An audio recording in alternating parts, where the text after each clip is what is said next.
am Henry Ford II. In recent years, there has been a lot of talk about our highway situation.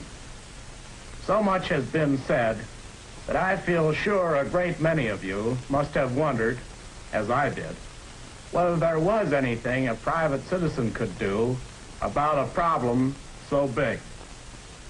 That's why we decided to study the situation. The results are published in this book. We call it Freedom of the American Road, simply because we Americans always have liked plenty of elbow room, freedom to come and go as we please in this big country of ours. The first thing we found was that you can't talk about highways without talking about traffic and safe driving too. We found that there are many experienced highway and traffic safety experts who are doing a great service to the public. What they need is public understanding and support. But the most important thing we discovered was that already many private citizens in states and communities across the nation have gotten together to tackle their local problems with real success. We present a few of their stories in this motion picture. We do so with pride, for here, it seems to me, is real democracy in action.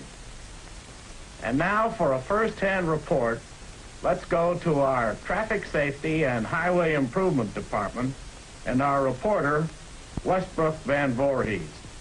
Thank you, Mr. Ford. For our first story on what a community did about a dangerous local highway situation, we take you to fast-growing California, where highway problems have multiplied with the increase of population and of travel. This is San Francisco. See how it is located on the northernmost tip of a peninsula. Its only access from the north is the Golden Gate Bridge. From the east, the Bay Bridge. Now you are looking south from downtown San Francisco. Below you is Bayshore Highway, the traffic artery of the peninsula. City after city for 30 miles, flowing into each other in a continuous line out of San Francisco. Let's go back to June 1951, to the California Highway Police Station at Jefferson Avenue and Bayshore Highway. Okay, I've got it. Redwood number 4, Redwood number 4, and 1179 at Bayshore and Harbor Boulevard, and 1179 at Bayshore and Harbor Boulevard. And 1179 is the police code for collisions involving fatalities. As accidents piled up, Bayshore got a new name. Bloody Bayshore, they called it. 2 lanes for that peak rush hour traffic. 50,000 drivers, all trying to get out of San Francisco at the same time. And after the nerve-wracking delay, when you get past the real jams, what's a man to do but open up? Make up for lost time. Beat the speed limit. Just a little.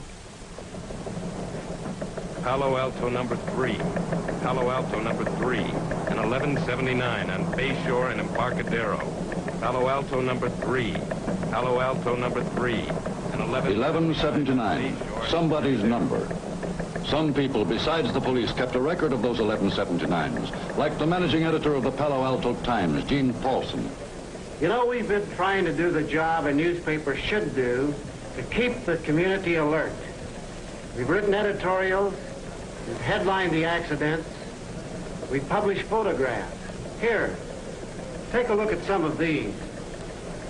These were run over about a 60-day period. Here's an editorial by editor Eleanor Cogswell, who's been writing them every couple of weeks. Read these Bayshore statistics and shudder. Father and son killed in Bayshore crash. 3 others injured. Every time you're out with the children and are half an hour late, I start thinking of ambulances and accidents. Somebody's just got to do something. The couple talked it over, decided to do something about it. And Dr. Rochelle, a university professor, wrote an open letter to the governor, sent it to the paper. Dear Mr. Governor, We have been rudely impressed by the traffic conditions on Bayshore Highway. Our acquaintances freely refer to it as Suicide Lane and Murder Row. That open letter to the governor was what Paulson had been looking for. He reprinted it the next day on the front page of the Palo Alto Times. There appears to be no indignation about a condition which endangers the lives of all of us. Having just returned from a trip to both Chicago and New York, I have thought to compare the driving in those communities with ours. Nowhere did I see such reckless driving as one can see on Bayshore. Governor, I do not know what I shall do when my children, now too young to drive, will venture forth upon the California highways. People got the idea. The ball got rolling.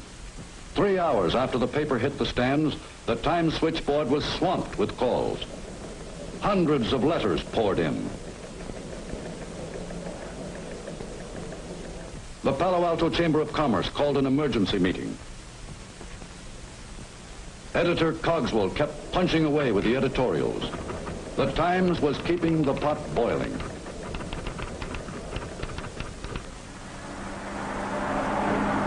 Almost overnight, Highway Commissioner Peterson had 5 additional patrol cars out on Bayshore. And for each patrolman put on, there was 1 death less a month.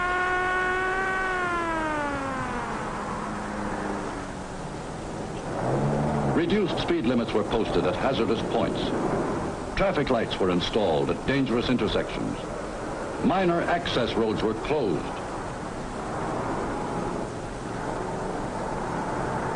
No left turn signs were placed at intersections with records of left turn accidents. And the headlines continued without let-up. In 60 days, deaths and injuries had dropped from 67 to 38, and accidents from 110 to 65. The campaign kept gathering momentum, and the Palo Alto Chamber of Commerce started a drive to sign petitions for extending the Bayshore Freeway. The people got the idea that in addition to better traffic control, they needed to solve the basic problem, a badly overloaded highway. Radio and TV stations in San Francisco itself took up the campaign. Petitions were circulated. At the hospital, Times reporter Francis Moffat, on the left there, tried to get the signatures of 4 people injured in an auto crash. The entire hospital staff signed up. A petition to extend the 6-lane freeway. Sign here, please. And they did. 30,000 of them. In the big towns and the small ones. In Sunnyvale, San Carlos, Mountain View, Los Altos, Belmont, all signed and sealed and ready to be delivered. 2 weeks later, a delegation of citizens presented the petitions to Governor Warren. This public support was what the state officials needed. Within 30 days, the legislature acted. Here it is, the new Bayshore Freeway, a highway of modern design, 6 lanes instead of 4. One stretch of the American road made safer because the community took constructive action. What you had just seen was accomplished in 1952, but the job was not finished. It still goes on. As a matter of fact, what happened here in Palo Alto stimulated many California communities to similar efforts. And today, California has a state highway program that is one of the most advanced in the nation.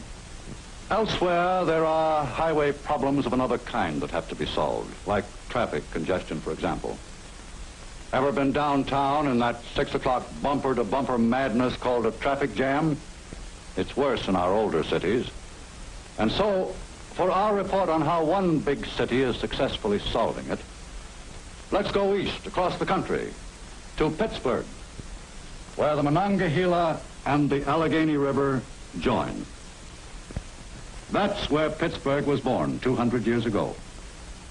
You're looking at what Pittsburghers call the point, the area where the rivers join to form a triangle. The Golden Triangle, they called it, squeezed between 2 rivers. Squeeze is the word, all right. This typifies downtown Pittsburgh as it was 10 years ago. A maze of streets, no wider than when the city was a frontier town. Traffic experts and police could arrange and rearrange the traffic pattern. But all they were actually doing was rearranging a nightmare. Pittsburghers knew that the traffic problem couldn't be solved without at the same time rebuilding the very heart of the city. The Allegheny Conference on Community Development went to work on the problem in 1943. Its roster had names from every section of Pittsburgh life: the melon interests, the steel industry and the unions, H.J. Heinz and Company, department stores and the governments of the city, as well as of the surrounding towns. The average Pittsburgher was tempted to think, well, here we go again. But he began to be impressed by 1945. For that was the year when the city realized there was a force behind the paperwork and the plans. You can't use halfway measures. A big problem needs a big answer. You tear down the old and put in the new with modern muscles, modern tools. But the big prime mover that got things going in Pittsburgh, bigger and more powerful than the crane, the acetylene torch, and the bulldozer, was people, the members of the Allegheny Conference. They had to overcome the old ingrown attitudes of resignation, of doubt that so gigantic a change could actually be accomplished. And they did, and proved it could pay. If you know Pittsburgh, you'll recognize this. It's the old downtown Point District, dead and gone now, and no one to mourn for it. And this is the plan for the new, now coming to life. There's a new horizon now looking toward the Allegheny, a new landscape, new towers, a new horizon.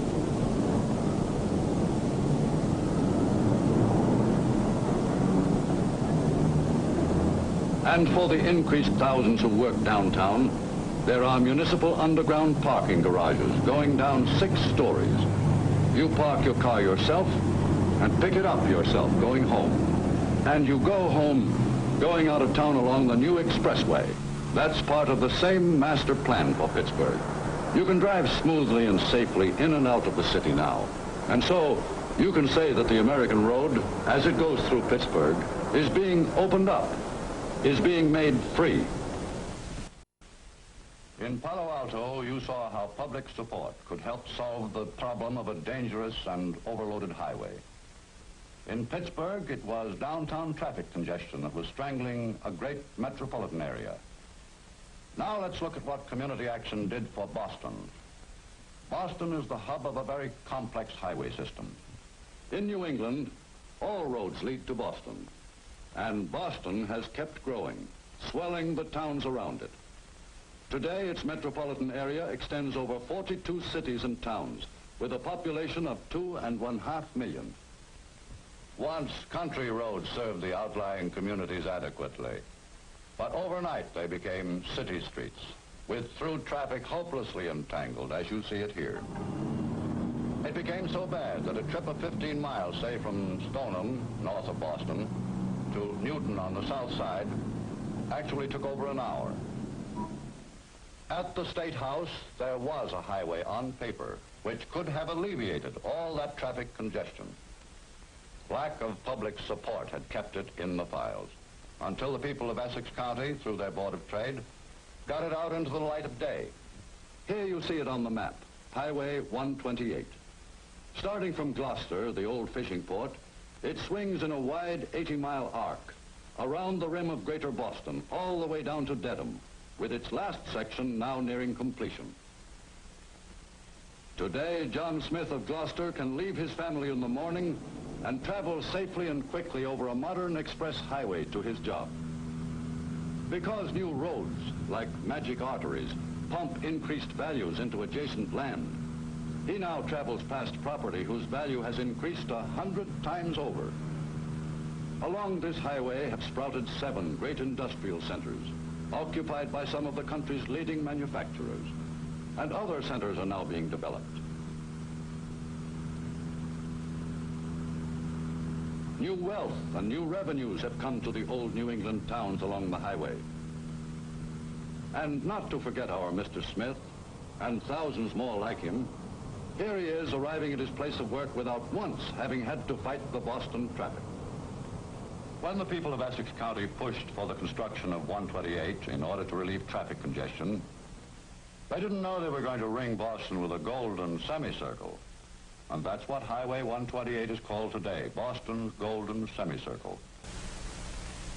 So far, you've seen what improved highways and traffic control mean to a metropolitan area. But all good roads are part of one great pattern, the interstate system that serves the whole nation. The great primary roads that connect the cities, and then the roads that feed into this system. We need good secondary roads to serve the rural population and small towns of America. For that story, we go to North Carolina. Why North Carolina? Well, only a few years ago, the rural population lived largely in the backcountry, far from the few main highways, in what was called dirt road isolation. But then the people of North Carolina decided on a bold rural roads program. Let's see how this investment is paying off. You're now in a typical farm home in North Carolina. It's morning, and the family's day has begun. Father and son are on their way, one to the farmer's market, the other to his factory job. Daughter has a few seconds longer. Everybody's on the move now. Once, life was lived pretty much around the farm. But now, 21,000 miles of good secondary roads connect the farm to a wider world. The old dirt road isolation is ended. North Carolina's children no longer trudge to the old one-room country schoolhouse. Nearly everybody in the state lives close to good new highways like this one. And good highways mean a good school transportation system.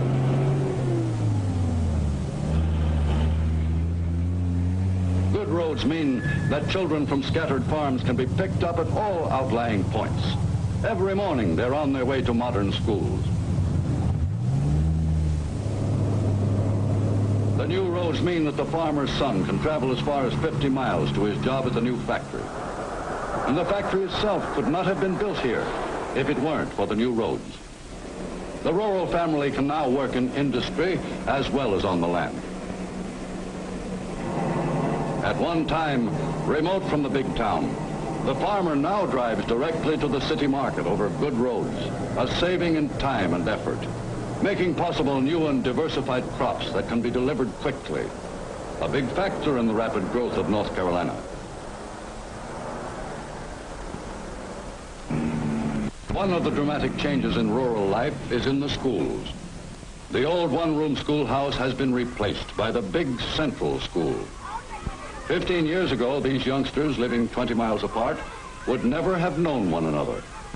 Nor would they have had the specialized equipment and training in one of the finest rural school systems in the country.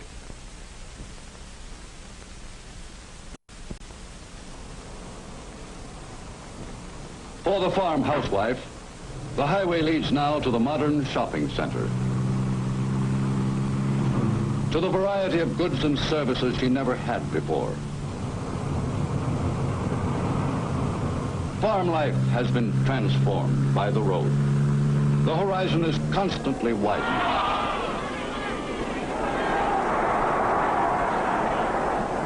The rural family looks beyond the nearby crossroads for its social life and amusement.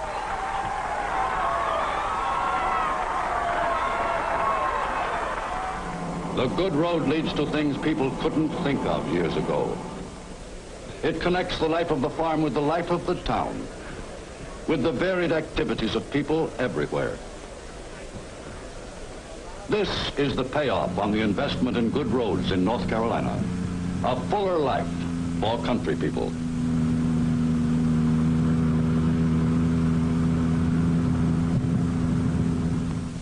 But North Carolina isn't stopping with its program of secondary roads. Its people have already decided to embark on a new program to improve their system of primary highways. The first big investment is paid off, and North Carolina will invest again, confident of a return. But good roads alone are not always enough. We need proper traffic regulations to promote efficient travel. And we need one more thing, too. We're talking of safe driving. Cars and roads have improved, but the driver must improve, too. Almost as great a challenge to communities as the road itself. Just how can communities go about a safety program? To find out, we sent our camera crews to a middle-sized American city in the Middle West, to St. Joseph, Missouri. Population 79,000. The chief industries are meat packing and grain processing. Other products are work clothing, locomotive parts, wire rope, and safety. Yes, they work on safety here, and they sell it hard in St. Joe. It's a town that hates accidents, maybe because they used to have 2,000 a year. They don't let you forget safety in St. Joe. Safety is everybody's business. It is one business where we can't say, let George do it. Daylight hours are growing shorter day by day, and the danger to pedestrians is increasing. Drivers cannot see you as well in the early morning hours or in the dusk of evening, so cross streets with extra care. They don't let you forget safety in St. Joe. They run it like a $1 million advertising campaign, but there's no $1 million behind it. Only the voluntary activity of lots of people, like the members of this safety council. Walter Ladd is its manager. We use the 3 E's for traffic safety. E for education, E for engineering, E for enforcement. But the big E is education. Education of the public, education of the individual. This takes a lot of pick and shovel work. It takes coordination and organization. We try to bring every organization and all citizens into it. And we work a lot with the children. In St. Joe, they believe in the educational principle of starting them while they're young. Maybe when this generation grows up, safety will be embedded in its consciousness. School children learn about safety at first hand, right in traffic court. I arrested the defendant at approximately 5:40 p.m. for passing through a red light. Your Honor, it's late, and I'm trying to make this last delivery because I know if I don't get this in, I'm jammed up. I know I didn't go through any red light. In fact, I'm positive. After court sessions, the kids get a chance to ask questions. Well, when he comes to court and he still says he is not guilty, what happens? Then it is up to the court to decide by the testimony offered by the defendant and by the police officer as to whether or not he is guilty. That is the burden of the court. They teach driving as a regular part of the high school curriculum. In more ways than one, teenagers have to learn about themselves. That includes a knowledge of the machine they will drive and of the normal limitations of human judgment when driving.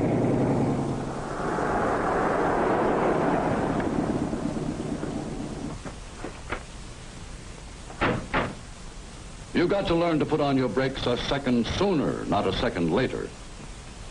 And I'm sure a lot of good will come from our discussing these various problems.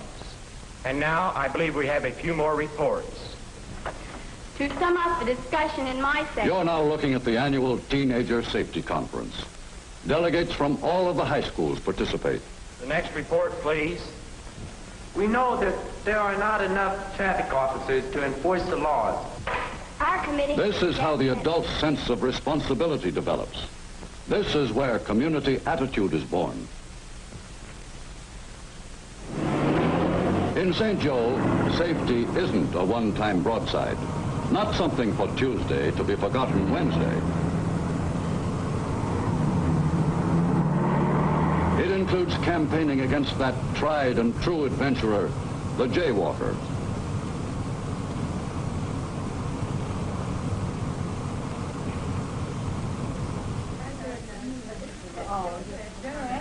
The busy Women's Day in St. Joe includes safety both in committee meetings and in working up programs, like this one.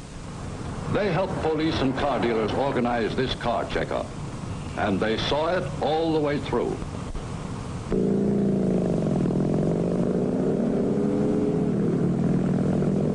Enforcement of sensible traffic regulations has the support of the people. And there are fewer accidents and fewer traffic violations in St. Joe. The prospect is for still less next year.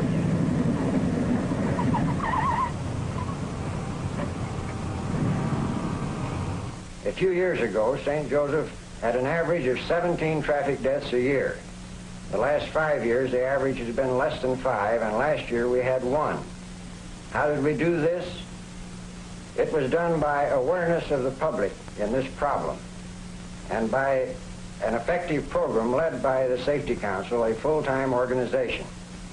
The price of such a program is cheap compared with the price of accidents. In St. Joseph, they have learned a lesson that, as with liberty, the price of safety is continual vigilance. You have seen how, in various ways, people in their own communities are getting together to do something about our highway situation. Freedom to travel safely and quickly and comfortably on our highways is not a little freedom, but a big one. As you must realize every time you get caught in a traffic jam or read the accident figures. In many states, in many cities beside those you have just seen, people are finding real answers to traffic problems. Their stories have been collected in this book, Freedom of the American Road, published by the Ford Motor Company. It is available in your community. This book gives you many workable ideas and tells you where to get expert advice if your community needs help. We hope it may show how you too can help secure for all of us the freedom of the American road.